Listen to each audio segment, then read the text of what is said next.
great. So what I'm going to do is share a poem with you.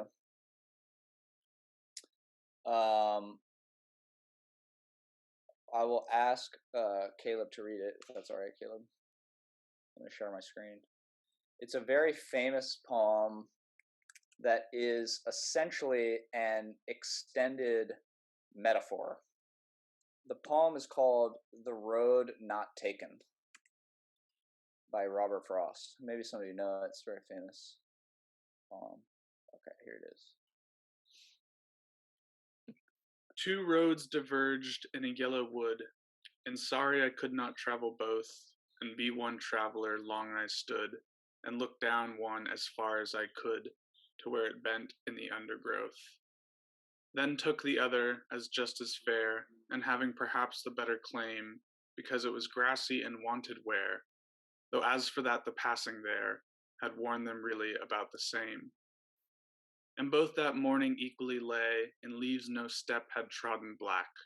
Oh, I kept the first for another day, yet knowing how way leads on to way, I doubted if I should ever come back.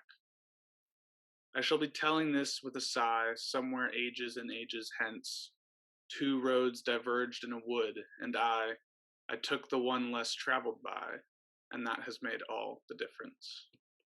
Thanks. That was great. That was a great reading. So what's the literal situation in this poem? Let's talk about the literal situation, then we can talk about the metaphor. So what is literally happening in this poem? There's a traveler, a wanderer.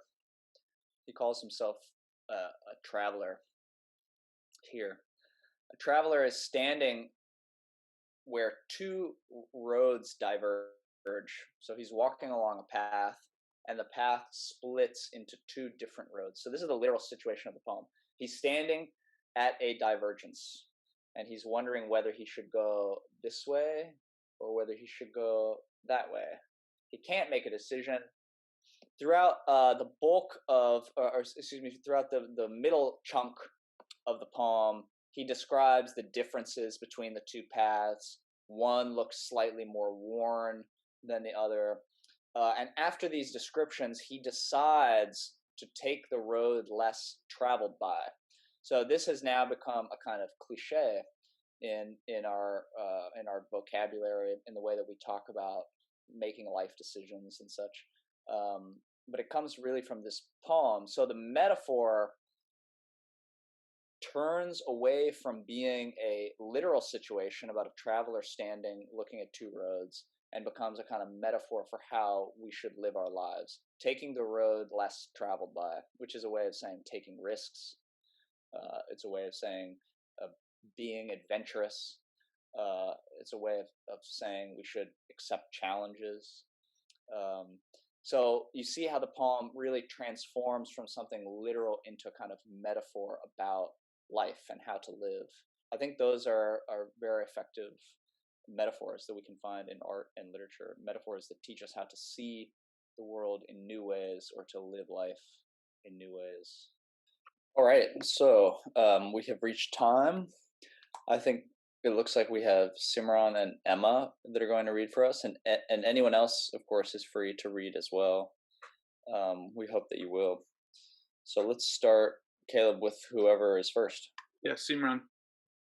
I didn't finish my piece, but the sun is gold paint, brushed like smooth jazz. Your easel's a colorful statue, in your hands as delicate as glass.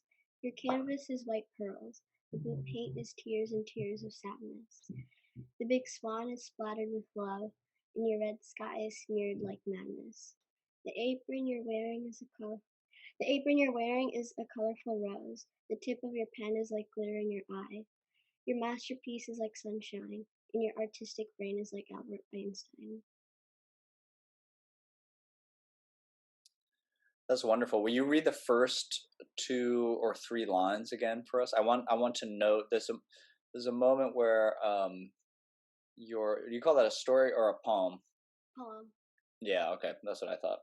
There's a moment where you kind of shift register and address. So I just wanted to track that for a moment. Will you just read the beginning again? The sun is gold paint, brushed like smooth jazz. Your easel's a colorful statue, in your hands and your hands are as delicate as glass. Great, thank you. Okay, yeah. So that is a poem made up almost entirely of metaphors. So really helpful for us to see it. I think you do something very interesting.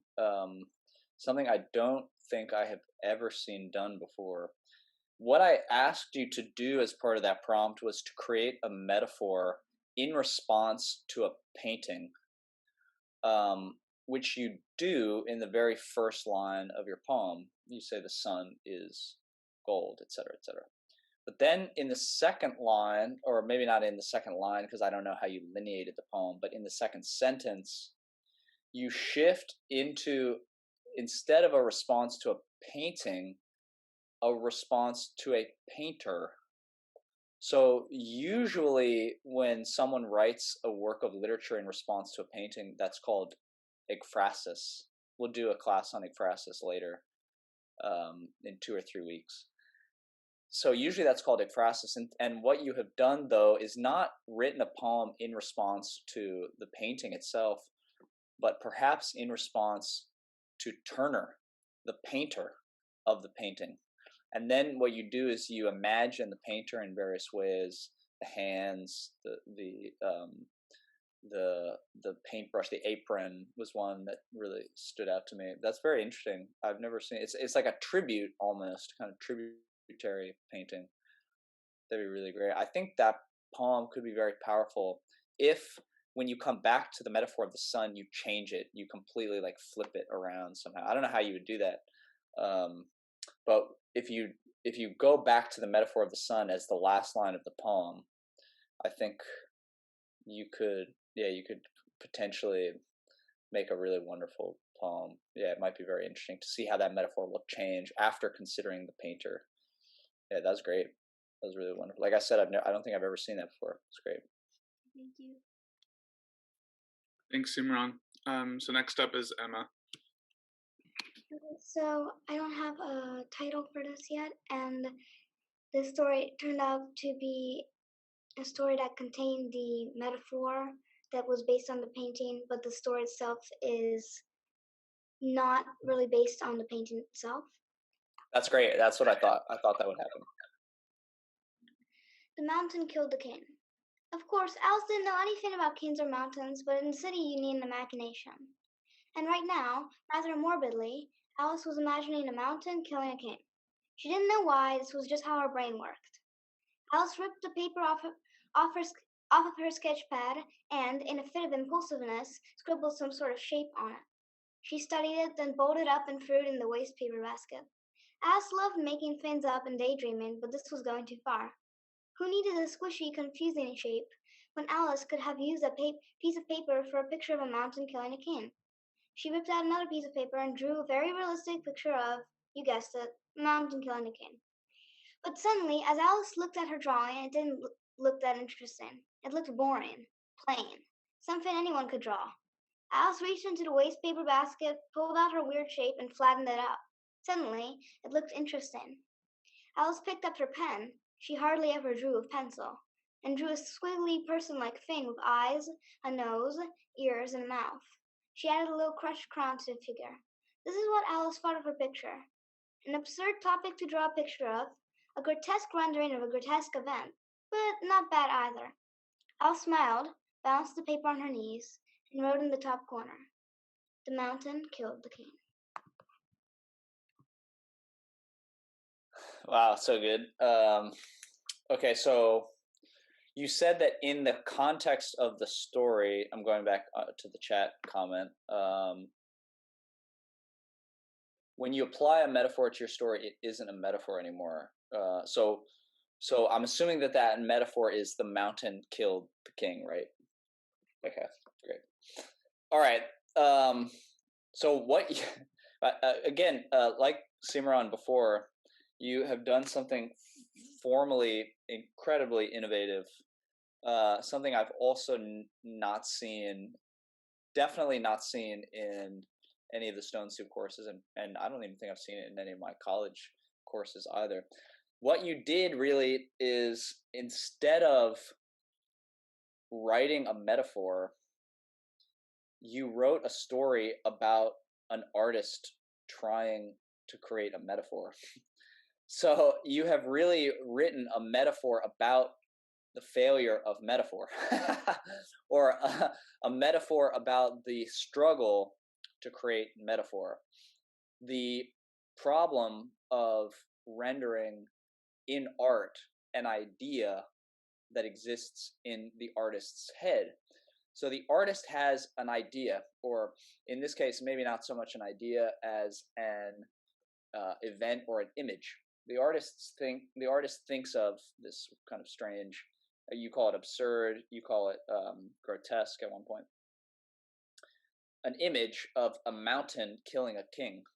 The problem with the sentence "mountain killing a king" for the artist is that she doesn't actually know what it means. She doesn't know if the mountain is a literal mountain. She doesn't know if the mountain is some kind of metaphor for a very large human being. She doesn't know whether the mountain is an idea. In biblical traditions, for example, mountains are metaphors for holy places, or kind of physical labor or something. This is also true in the tradition of Greek mythology. The mountain is it's a metaphor for where the gods live, right? And if you want to have some kind of spiritual experience, you are forced to traverse the mountain. So is it that pilgrimage that killed the king? Anyway, the point is the artist doesn't know. So then the artist sets out to render in drawing this strange collection of words, a mountain killing a king. And she initially fails. The result is a realistic picture that is boring and plain, as you describe it. But then she starts doing strange things. So she draws a person-like thing, which is itself a kind of metaphor for figures in paintings, characters in literature. Anyway, what you've done is very interesting, totally strange and weird. I've not seen anything like it, like I said, in these classes. Very interesting, weird, formal writings from both of you. Weird also in my lexicon is always a good word. So anytime I use the word weird, it's always good. I always mean it as a strong endorsement of your writing. Wow. So instead of writing a metaphor, yes, you wrote a story about trying to write a metaphor. Brilliant. So good. What else can I say? Yeah, it's fantastic. What I think you should do, Emma, is make it longer. I think there's a very interesting story by the French writer Honoré de Balzac. I'll have Caleb write his name in the chat, and maybe you'd be interested in reading his story, The Unknown Masterpiece. It's a very I think it's a long short story, kind of short novella type of thing, but it's about an artist who is in the process of kind of creating a metaphor in his painting, and he can't do it. So yeah, maybe look him up, The Unknown Masterpiece. Great. Yeah, that was wonderful. That was really fun. I'd love, Emma, to see that character just like really struggling with the metaphor, like trying to render it in many different ways in order to understand it. Because it's also kind of a commentary on how metaphors work. And in this case, the artist has an idea that she doesn't understand. So how does she seek to understand it? She sets out to make a metaphor out of it. So it's interesting. It's very interesting. I love it. Great. Does anyone else want to read? Lena, did you want to read? Yeah. Great. Go for it. The moon rose above our grassy backyard, a light bulb in the looming darkness. For me, it represented hope. Every night, I would stare out my bedroom window, watching the moon when my parents thought I was asleep. Middle school wasn't that bad. It was just the additions of all my extracurricular activities that increased my stress. They were all fine in elementary school, but in middle school, we had more school hours and more homework. Much more homework. I sighed. I was afraid to tell my parents how the classes I had outside of school felt like a burden. I know Mom would probably be okay with it. Besides, then she wouldn't have to spend so much money. But Dad would go on and on about how much stress he had been through, being an openly bi-romantic boy in a homophobic town, and to tell me I was tough and could work through the pain. Plus, I didn't want to be a disappointment. I thought for a moment. The view from my window was amazing. but what if the view from my backyard was better? The only thing I really liked doing as a hobby was taking photos. It would make the perfect wallpaper to my phone, staring up the full moon between the trees of the forest behind our house. I would just have to find the perfect angle. Oh, and I would also have to probably sneak out of my room first. Duh. I slowly crept out of my room, staying near the bathroom. That way, if my parents opened their door and stepped out, I could just walk right into the bathroom room, so that was the only reason I was out of bed. Once I was absolutely sure that my parents were sleeping, I slowly tiptoed down the stairs. I winced as the backyard door creaked open. I gingerly closed the door and reached for my phone in my pocket. Then I remembered I was in my pajamas and didn't have pockets. I had left my phone charging in my room after ballet class. I facepalmed. At least I could enjoy the view. Ella. The voice pierced the air. The cool breeze seemingly disappeared. The air was cold. My eyes widened and I flattened myself to stand still. Ella, I know you're out there somewhere, the voice lilted, but somehow the soft melodic voice was creepy. Who are you? I demanded, fighting the fear out of my voice, but I was still scared. Aha, there you are. A figure seemingly burst out of nowhere, a grotesque evil grin on its face. I yelped. The figure was humanoid, seeming vaguely female, but many things hinted at the fact that it was definitely not human. For one, its skin was a dark green, and its wide, vibrant violet eyes stared down at me, straight into my soul. Who are you? I demanded, almost hysterically. No one, my dear. No one but your worst nightmare. I immediately twisted around and rushed through the back door, slamming it shut. The creature glared through the window, evidently unable to get through. It tried to smash the glass, but its hand went through. I panicked, but the hand couldn't get completely through. The figure pulled back frustratedly, looking into my eyes with an indirect message. I'm coming for you. I raced up the stairs and grabbed onto the bathroom doorknob, taking what had just happened. Suddenly, I heard a door creak open. I whipped my head around in alarm, but I relaxed when I found it was just my mom. I opened the bathroom door and started to go inside. Ella? Mom asked groggily, rubbing her eyes. Yeah, I just need to go to the bathroom, I told her. I stepped in and closed the door. A couple minutes later, I walked out, and my mom stepped inside. I headed back to my room and closed the door before flopping down on my bed. I closed the curtains and fell asleep. The next night, the moon rose again above the forest. But that night, I realized the light bulb in the sky no longer represented hope for me. It was a shroud that blinded people from the true darkness of the night. Wow. Okay. That was great. That was very fun. So that story took a really surprising turn. I was not expecting that at all. The way that you opened that piece was like, it was kind of a prosaic, almost essayistic register, where the narrator is talking about fairly mundane, kind of commonplace family issues, routines, young adult experiences, and all the while I'm kind of thinking, well, the moon is this standout metaphor, this kind of maybe even foreshadowing of some kind of future hope. Like maybe we're going to see the narrator, the protagonist, overcome some of her daily trials and struggles, and the moon is going to be some kind of companion figure. Of course, that immediately, when the turn happens, right, she sneaks outside, there's this major turn, the moon becomes a completely different figure, an image not of hope but of fear.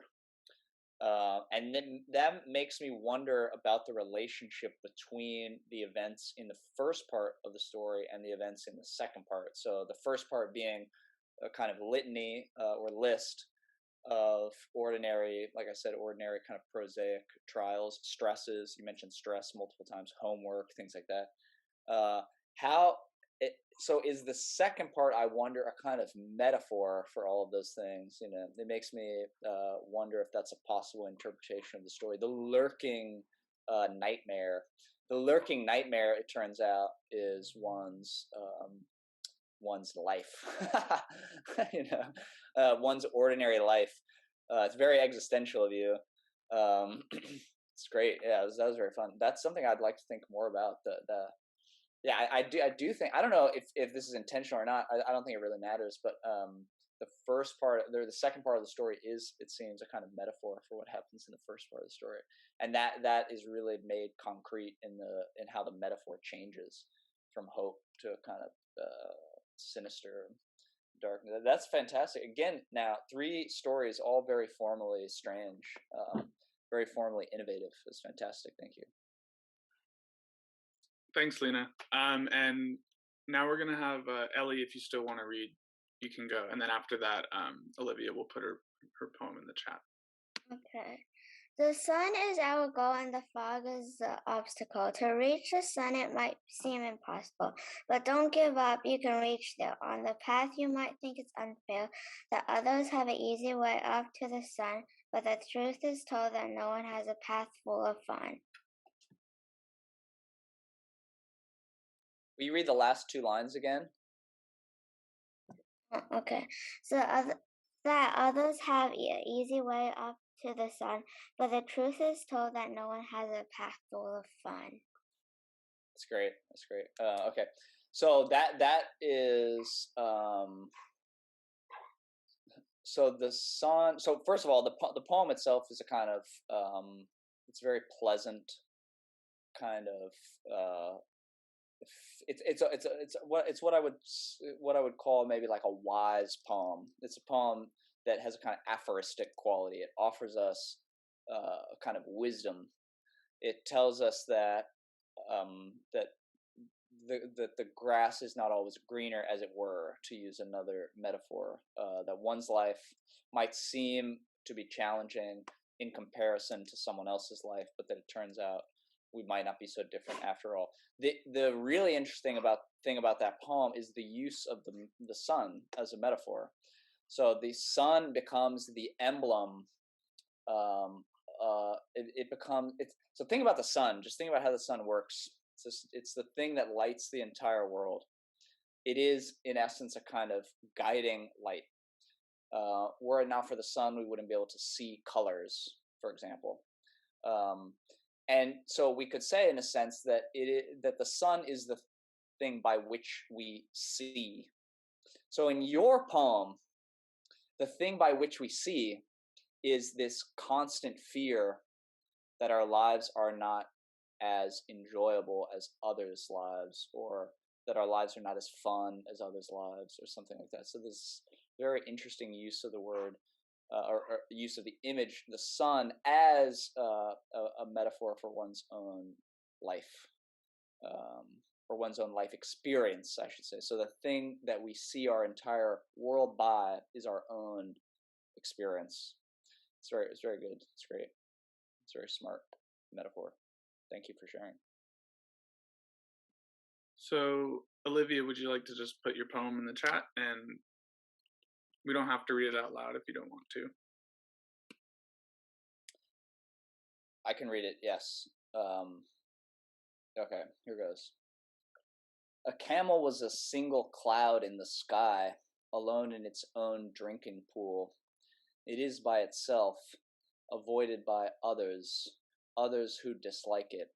The camel drinks by itself, beneath the rising sun, beside the mountains, worthy for a king to reside, where once maybe royalty lived, above his own kingdom, where he ruled with dignity, and spite those who trespassed. But all those possibilities are gone now. The rising sun is high in the sky, the mountains empty of any being, only a camel being the only cloud in the sky. So what we have here is a surrealist poem. The metaphor, it's the thing about the metaphor in this poem is it's really an extended metaphor. So it really works 2 ways. It works on a kind of literal imagistic way. A camel was a single cloud in the sky. I'll come back to that metaphor in a moment. But then the camel itself becomes a kind of metaphor for more abstract concepts and emotions, like loneliness and isolation and alienation. There's a suggestion that the camel was once exalted somehow. Maybe that's also a kind of metaphor, but that he's fallen from that state of exaltation So a camel was a single cloud in the sky. That's actually like a reversed metaphor, which is why it's so good. I really love this metaphor. Normally, you would expect the line to be a single cloud in the sky looked like a camel. So you have a cloud that comes in the shape of a camel, but you have reversed that expectation. That even cliche. It's a cliche to say that clouds in the sky look like animals, elephants or whatever. That's an expected metaphor. But by reversing those two things, you make us wonder whether we're just seeing a kind of typical metaphor but syntactically reversed, or whether there's some kind of emotional weight to the camel being or feeling like a cloud in the sky. So there's something very lonely about the metaphor. To say something like "I am a single cloud in the sky" reminds me of Wordsworth's poem about clouds and wandering. I wandered lonely like a cloud, I think is the opening line. Maybe as a cloud. Anyway, you can look it up. It's a great poem. This is very great. I love the metaphor. I love how it gets really weird with the king. I mean, we could close read this poem and discuss the kingdom and the rising sun and the mountains and maybe the rise and the fall of the camel and how that may or may not correspond to the rise and the fall of the sun. There's a lot going on in the poem. It's really juggling a lot of different images. Thanks for sharing it. I'm glad that you posted it in the chat. It was very fun to read. All right, so we are at time. If anyone has any questions, you're free to stay on afterwards and ask me your questions. Otherwise, you're free to go, and I will see all of you next week. Yeah, well, maybe we'll do Ekphrasis next week. We'll see. Thanks for coming. See you soon.